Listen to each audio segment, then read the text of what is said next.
Hello foodies, welcome to Hindujas book.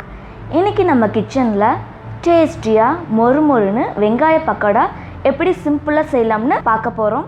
என்னோடய வீடியோவை புதுசாக பார்க்குறவங்க கீழே இருக்கிற ரெட் கலர் சப்ஸ்கிரைப் பட்டனை மறக்காமல் ப்ரெஸ் பண்ணிவிடுங்க.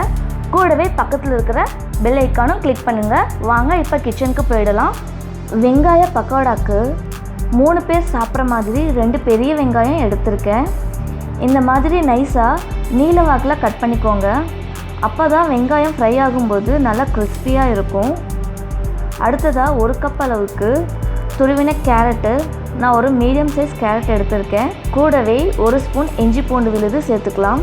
பிறகு காரத்துக்கு 5 பச்சை மிளகாய் இந்த மாதிரி நைஸாக கட் பண்ணி சேர்த்துக்கோங்க. காரம் பத்தலைன்னு நினச்சிங்கன்னா 1/2 ஸ்பூன் மிளகாய் தூள் கூட சேர்த்துக்கோங்க. 1 டேபிள் ஸ்பூன் அளவு கார்ன்ஃப்ளவர் பதிலாக அரிசி மாவு கூட பயன்படுத்திக்கலாம். கார்ன்ஃப்ளவர் நமக்கு ஒரு நல்ல கிறிஸ்பினஸ் தரும். நான் கடலை மாவுக்கு பதிலாக 4 டேபிள் ஸ்பூன் அளவு கோதுமை மாவு யூஸ் பண்ணுறேன். கோதுமை மாவு பதிலாக நீங்கள் கடலை மாவு கூட யூஸ் பண்ணிக்கோங்க.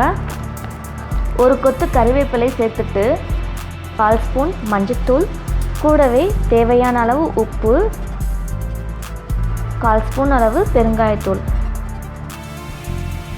இதை எல்லாமே ஃபஸ்ட்டு தண்ணீர் விடாமல் மிக்ஸ் பண்ணி விட்டுக்கலாம். மிக்ஸ் பண்ணி விட்டப்புறமா கொஞ்சம் கொஞ்சமாக தண்ணீர் ஆட் பண்ணி கலந்து விடுங்க. ஏன்னா ரொம்ப தண்ணி ஆயிடுச்சுன்னா ஆயிலில் ஃப்ரை ஆகும்போது வெடிக்க ஆரம்பிச்சிடும். கொஞ்சம் திக்காகவே மிக்ஸ் பண்ணிக்கோங்க. ரொம்ப தண்ணி அதிகமாகிடுச்சுன்னு நினச்சிங்கன்னா கோதுமை மாவோ இல்லை கார்ன்ஃப்ளவரோ சேர்த்து மிக்ஸ் பண்ணிக்கோங்க. இப்போது ஃப்ரை பண்ணிடலாம் வாங்க. ஒரு கடாயோ இல்லை பேனோ எடுத்துக்கோங்க. ஃப்ரை பண்ணுறதுக்கு தேவையான அளவு எண்ணெயை விட்டுக்கலாம். எண்ணெய் நல்லா சூடானதும் மீடியம் ஃப்ளேமில் வச்சுட்டு 1 ஸ்பூனால் மிக்ஸ் பண்ணி வச்ச வெங்காயத்தை ஆயிலில் சேர்த்து ஃப்ரை பண்ணிக்கலாம். உங்களுக்கு ஸ்பூனால் எடுக்க வாட்டமாக இல்லைன்னா கையால் கூட போட்டுக்கோங்க. பக்கோடா 2 சைடு வேகிறதுக்கு 4 நிமிஷம்தான் ஆகும். இந்த பக்கோடா டக்குன்னு செஞ்சிடலாம். ஒரு சைடு நல்லா கலர் சேஞ்ச் ஆனதும் அடுத்த சைடு திருப்பி போட்டுக்கோங்க. ரொம்ப கருக வேக விட்டுறாதீங்க, இல்லைன்னா வெங்காயம் நமக்கு நல்ல கசப்புத்தன்மை தந்துடும்.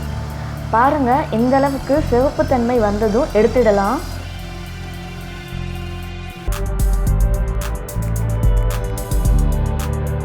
இதை ஒரு டிஷ்யூ பேப்பரோ இல்லை நியூஸ் பேப்பராலேயோ எடுத்து வச்சுக்கோங்க. அப்போ தான் பக்கோடாவில் இருக்கிற மீதி எண்ணெயெல்லாம் பேப்பரில் உறிஞ்சிடும். சுட சுட ரொம்ப டேஸ்ட்டாகவும் மொறுன்னு வெங்காய பக்கோடா ரெடி ஆகிடுச்சு. இதை ஈவினிங் டைமில் டீ போட்டு பக்கோடாவோட வச்சு சாப்பிடுங்க. கண்டிப்பாக எல்லோரும் செஞ்சு பார்த்துட்டு எப்படி இருக்குன்னு கமெண்ட் செக்ஷனில் கமெண்ட் பண்ணுங்கள். அது மட்டும் இல்லாமல் இந்த ரெசிபி பிடிச்சிருந்துச்சுன்னா லைக் பண்ணுங்கள், ஷேர் பண்ணுங்கள். மறக்காமல் கீழே இருக்கிற ரெட் கலர் சப்ஸ்கிரைப் பட்டனை ப்ரெஸ் பண்ணுங்கள்.